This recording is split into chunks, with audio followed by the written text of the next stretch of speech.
Good day, class. Welcome to Ethics. So, since we are unable to have a face to face class discussion due to the lack of a room, so I will provide a recorded video discussion for this week's topic, which covers chapters 3 to 5.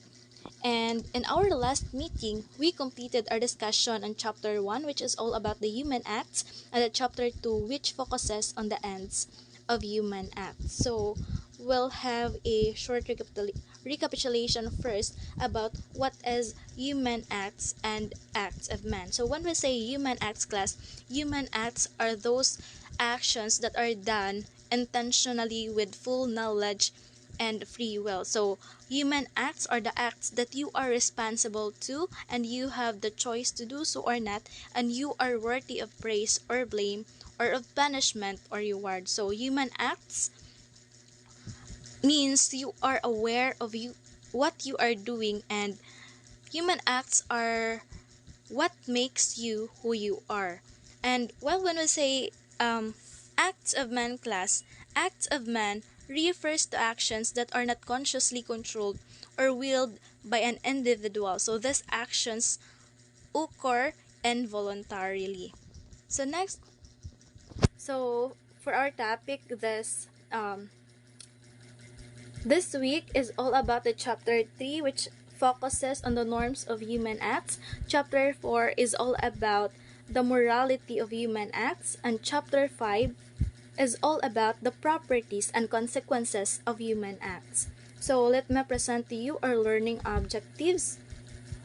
So at the end of the 2 hours discussion, 90% of the students are expected to A. Explain the key concepts of norms, morality, and the properties and consequences of human acts through active oral participation. B. Design a creative slogan that reflect on values and discussions, fostering deeper understanding about the significance of human acts in shaping lives and society. And lastly, reflect how societal norms, moral values, and the consequences of human actions influence decision making when, when confronted with ethical dilemmas through a 3-minute role play. So, the chapter 1 class is all about the norms of human acts. So, first, reflect on this quote by Richard Bach. So, it says here that your conscience is the measure of the honesty of your selfishness. Listen to it carefully. So, the quote suggests that our conscience helps us judge whether our selfish actions are fair and truthful. So, it challenges us to reflect on our motives. Are we acting in a way that benefit ourselves while still being honest and considerate of others? Or are we being selfish in a harmful or dishonest way? The quote reminds us to listen closely to our inner voice, which is our conscience, because it guides us in making choices that align with what is right, even when we're putting ourselves first. So, that means by this quote by Richard Bach. So, here, what is norms? So, what do you mean by norms? So, when we talk about norms, so a norm refers to an accepted standard or rule that guides behavior within a group, community, or society. So norms can be formal like laws or mga written laws, while informal norms, those are kanang unwritten social expectations, and they define what is considered appropriate or acceptable. So when we say formal norms, class, these are the codified or written rules that are enforced by government authorities such as traffic laws or criminal laws. So, just like for example, President Bongbong Marcos signed a new law mandating all public and private schools to allow disadvantaged students with unsettled tuition or other school fees to take their periodic and final examinations without required permit. So this is an example of kanang formal norms, class, because this is a written law that is signed by our president. While when we talk about informal norms, class, so informal norms are those unwritten social expectations. So An example of this kay, 'di ba, most societies have informal norms that discourage or prohibit romantic or sexual relationships between close relatives such as siblings or cousins kay, 'di ba, sa atong society karon kay dili pa man na accepted sa atong society nga mag-unay mo sa imong igsoon or sa imuhang igagaw kanang naamoy romantic relationship or sexual relationship with your close relatives, while sa mga foreign countries like mga Canada kanang accepted na sa ilang society. So that's an example of informal norms kanang mga accepted nga mga social expectations sa inyohang society. Next, we have here the Article 1, which is all about law. So, definition of law by St. Thomas Aquinas. So, it states here that St. Thomas defines law as an ordinance of reason promulgated for the common good by one who has charge of a society.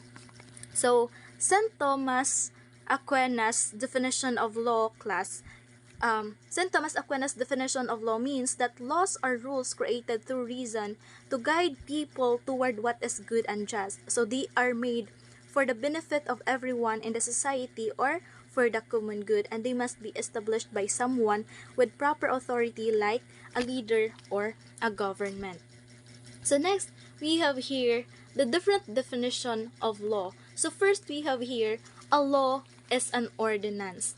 So when we say a law is an ordinance, so it states here that a law is an active and authoritative ordering or directing of human acts in reference to an end to be attained by them. So when we talk about a law as an ordinance class, so this means that a law is a formal rule or regulation that is created to govern behavior within a community or society. So just like kanang traffic signs or rules in a game, so laws are established to guide people how they should act and interact with one another, helping to maintain order and safety. So that is what a law as an ordinance means. Next, we have here a law is an ordinance of reason. So a law is an ordinance of reason and not an arbitrary or whimsical decree of the legislator's will. So when we say a law is an ordinance of reason class, so this means that laws are based on logical thinking and sound judgment rather than an arbitrary decision. So they should make sense and be fair, reflecting what is right and just. So laws are meant to help people understand the reason behind them so they can follow them willingly and responsibly. So an example of this class is a law that reflects reason might be a traffic regulation that sets speed limits on roads. So this law is based on logical reasoning to enhance safety and reduce accidents, as driving too fast can lead to dangerous situation for both drivers and pedestrians. So next we have here a law is promulgated. So it states here that it is made known to those bound by it, and these are called its subject. This is a requirement of law as reasonable. By promulgation, a law is put in application as an authoritative ordinance. So when we say a law is promulgated, so this means that laws must be officially announced or published so that everyone knows about the laws. So it's not enough for laws to exist, so they need to be communicated clearly to the public. So this ensures that people are aware of the rules they are expected to follow, which helps prevent misunderstandings and promote compliance. So next we have here a law is for the common good. So a law is promulgated for the common good. This is the purpose of law. In this point, a law is distinguished from a precept, which is an ordinance issued by public or private authority for the particular or private good for one or several persons. So when we say a law is for the common good class, so this indicates that the purpose of laws is to benefit society as a whole rather than serving the interest of just a few individuals. So, laws should aim to protect the well-being and rights of all members of the community, promoting fairness, justice, and harmony among people. So now, let's go to the three important classes of laws. So first, we have here eternal law. So, when we say eternal law class, so eternal law, mo ni siya ang law nga dili siya mausab, like pag anak na nimo sa kalibutan hantod ka nang mamatay ka, mao na ni siya nga law. It is unchangeable nga law because it is a law that is created by God. So when we say eternal law, it is God's unchanging plan for the universe, representing the ultimate moral principles that govern all creation. And a prime example of this is the Ten Commandments, which outline fundamental moral truths such as not stealing, cheating, or lying. So these commandments reflect God's character and serve as timeless guidelines for how people should live in harmony with one another and with God. So that is the eternal law. Next, we have here natural law. So natural law is the eternal law as known to man by his reason. It is in some sense man's participation in the eternal law. So when we say natural law class, natural law refers to the moral principles that humans can understand through reason and conscience. So it enables us to recognize right from wrong based on our nature and experiences. So ang natural law class kay it is kanang in our nature bitaw nga makaibaw ta what is right and wrong. So for an instance or for an example of this kay most people agree that harming others is unjust. Kay di ba agree man jud ta nga kanang ang pag harm sa others or kanang pag buhat og dili maayo sa usa ka tawo or pag patay sa usa ka tawo dili man jud na siya maayo. So this kanang actions reflects natural law's emphasis on protecting life. So next, we have here human positive law. So when we say human positive law class, it is a law enacted by church or state. When such a law is truly a law, that is to say, when it is just, honest, possible, useful, and duly promulgated, it derives its binding force from the natural law and so ultimately from the eternal law from God. So, ang kaning human positive law class, it consists of the rules that are created by the church, the government, or the institutions to maintain order and justice within society. So, these laws are designed to regulate behavior and ensure fairness among individuals. So, an example of this is traffic laws, so such as requiring drivers to stop at red lights, which help prevent accidents and promote safety on the roads. So ang human positive law class, it is the combination of the eternal law and the natural law. So next we have here the article 2, which is all about the conscience. So it states here that conscience is derived from the Latin words con plus scientia, which means with knowledge of what is right and wrong, or trial of oneself, both in accusation and in defense. So, conscience class is the practical judgment of reason upon an individual act as good to be performed or as evil to be avoided. So, conscience is the inner or the little voice of God in man's, crying out man's moral obligation and telling him what to do and what to avoid in moral order. So in other words, class, when we talk about conscience, it is the inner sense or awareness that helps us distinguish between right and wrong.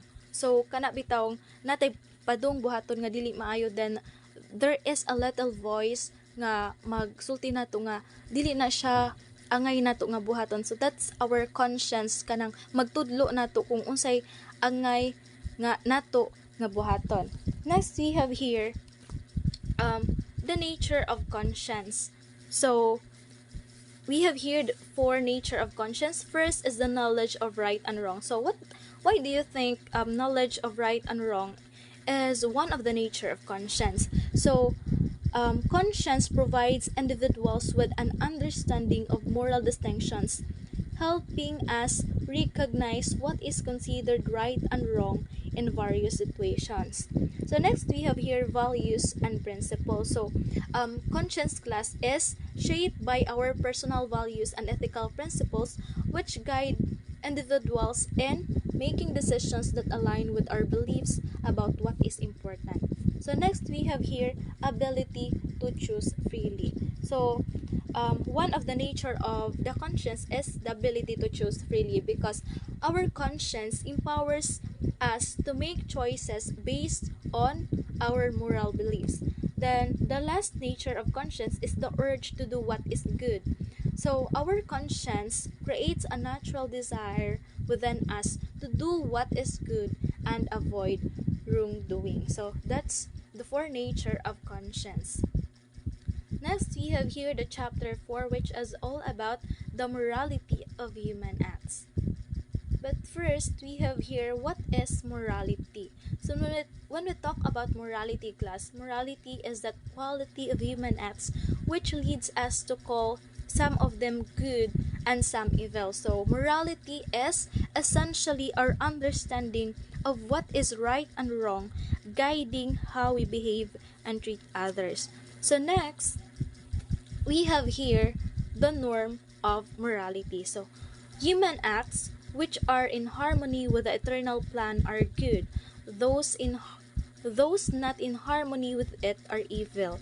Now, the eternal plan is the eternal law, which is the divine reason and will expressing itself in the ordering of the universe. So this means class that actions aligned with God's eternal plan reflects goodness, while those that go against it are considered wrong or evil. So kana bitang mga actions nato nga gibuhat nga uyon sa kabubuton sa Ginoo, that is considered or it reflects goodness or it is considered morally right, while those that go against or kanang mga actions kay imong gibuhat nga dili uyon sa kabubuton sa Ginoo, that is considered wrong or deemed evil. So essentially, our moral choices should strive to match this divine order to lead a good life. So next we have here the divine reason. So the divine reason of the eternal law is the ultimate norm of morality.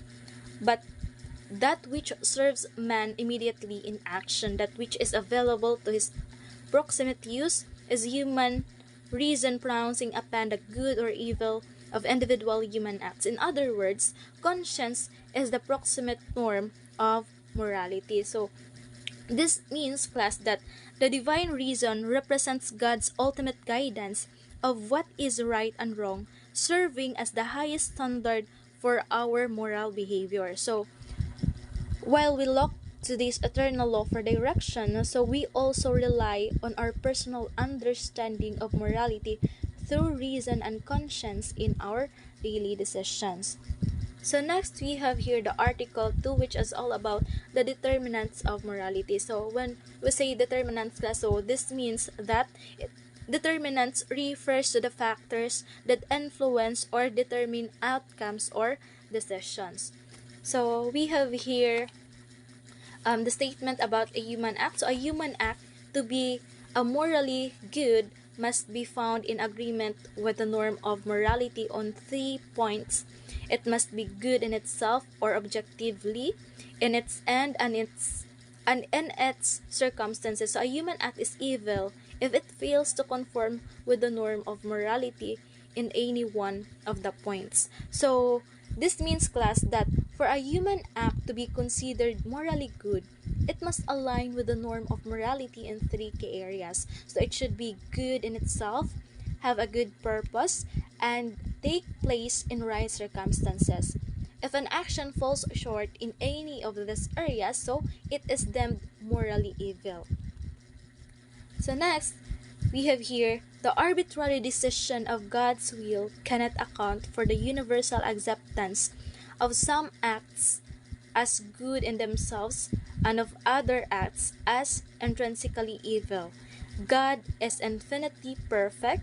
His acts are therefore infinitely right and reasonable. So this means, class, that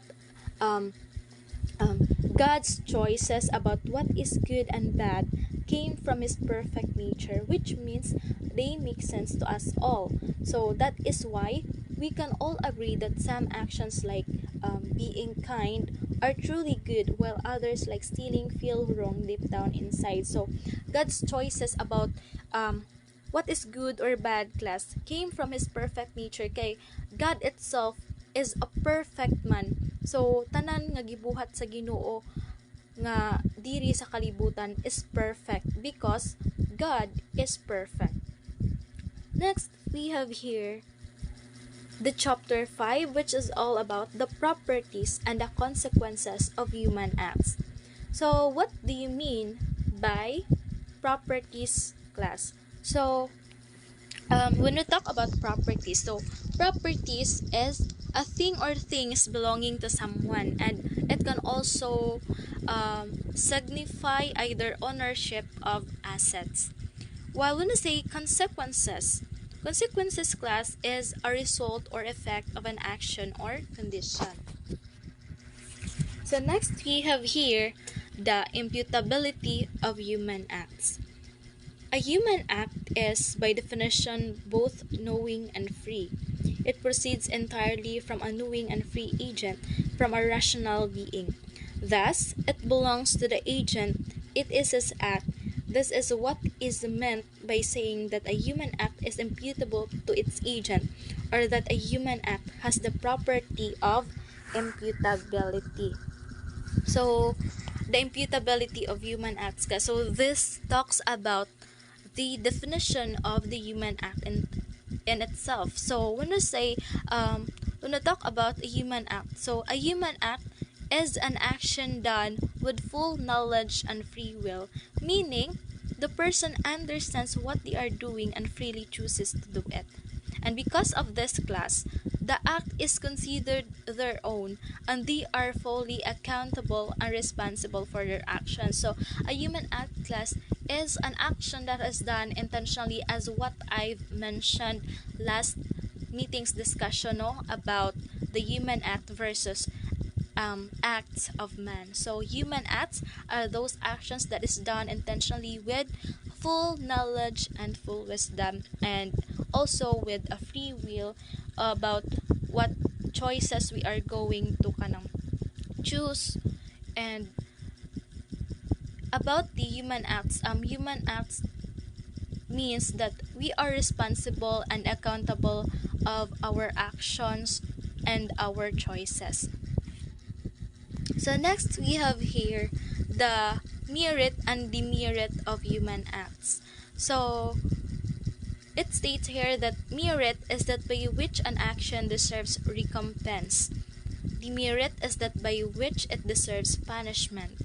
So when we say merit, class, merit refers to the value of an action that earns a reward or praise because it is good or beneficial. So when we say merit, class, mao ni siya ang imong mga actions nga ginabuhat nimo nga na naka-earn ka og kanang reward or praise because you are doing good. Example, you are studying. So ang imong gibuhat is you are studying, and because you are studying for your kanang lesson or sa inyong mga discussion, so naka-earn ka og reward, which is na you are kanang nakapasar ka sa inyong exam, or kanang you have a passing grade sa inyong mga subjects.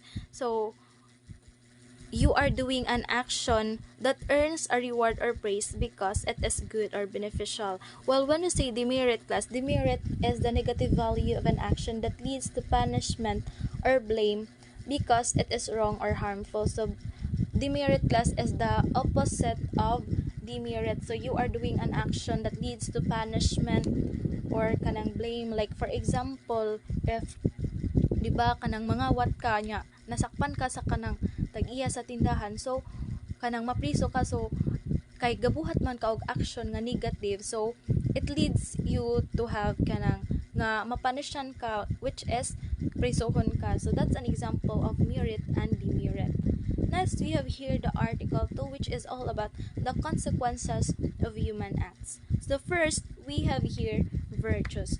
So virtues It means that a man does more easily that which he has done before, and the more frequent the repetition of an act, the easier becomes its performance. In a word, human acts tend to form habits. Since human acts have morality, the habit of performing any human act will be a moral habit. If it is good moral habit, it is virtue. So when we say virtue class, so virtues is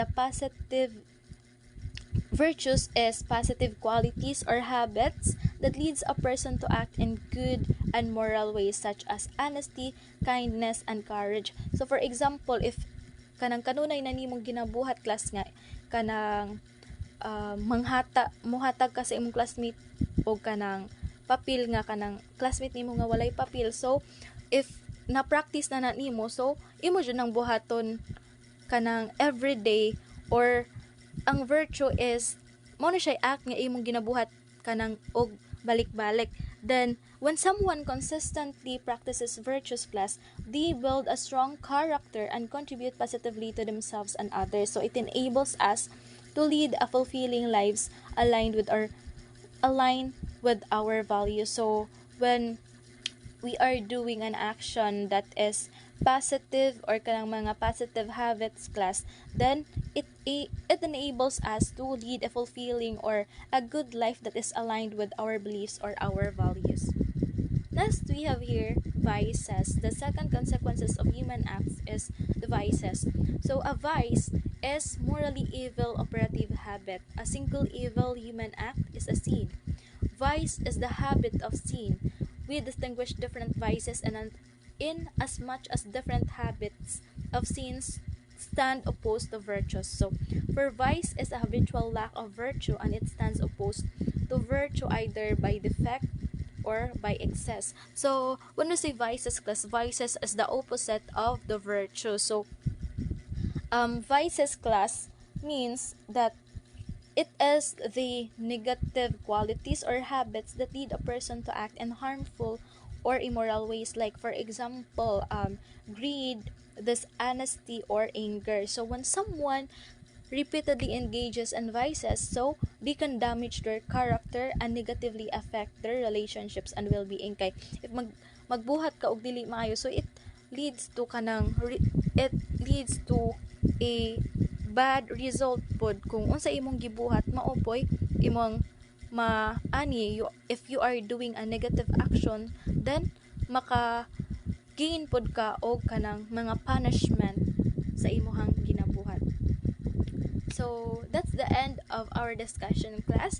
So we have here the application, which is all about the role-playing activity. So direction: the class will be divided into 3 groups. Each group will create a situation where you are confronted with ethical dilemmas and reflect how societal norms, moral values, and the consequences of human action influence decision making. Present it in a 3-minute role play, be guided by the scoring rubric. So this role-playing activity class will inyo ni siyang i-present in a face-to-face mood. So for the BSFA 3B, you will present this role-playing activity tomorrow at 8:30 a.m. while sa BSED Social Studies 3-1 nakapresent naman mo sa inyong role-playing ganina, no? So okay na to siya. So for the rubrics for our role-playing class: content 5 points, creativity 5 points, organization 5 points, engagement 5 points, a total of 20 points. So for your evaluation class, so this evaluation is all about a creative slogan. So this activity will be passed next week in your scheduled time. So it is a handwritten nga activity. So maghimo mo og slogan in a creative way, like inyo bang koloran, maggamit og mga coloring materials class. So direction: in a short paper, create a slogan composed of 6 to 8 words that highlights the importance of values and decisions, emphasizing how human actions play a crucial role in shaping both individual lives and a society as a whole. make your slogan creative and be guided of the scoring rubric. So you will create a creative slogan. So you will pass this in your scheduled time class. So for the BSFA 3B, so you will pass this on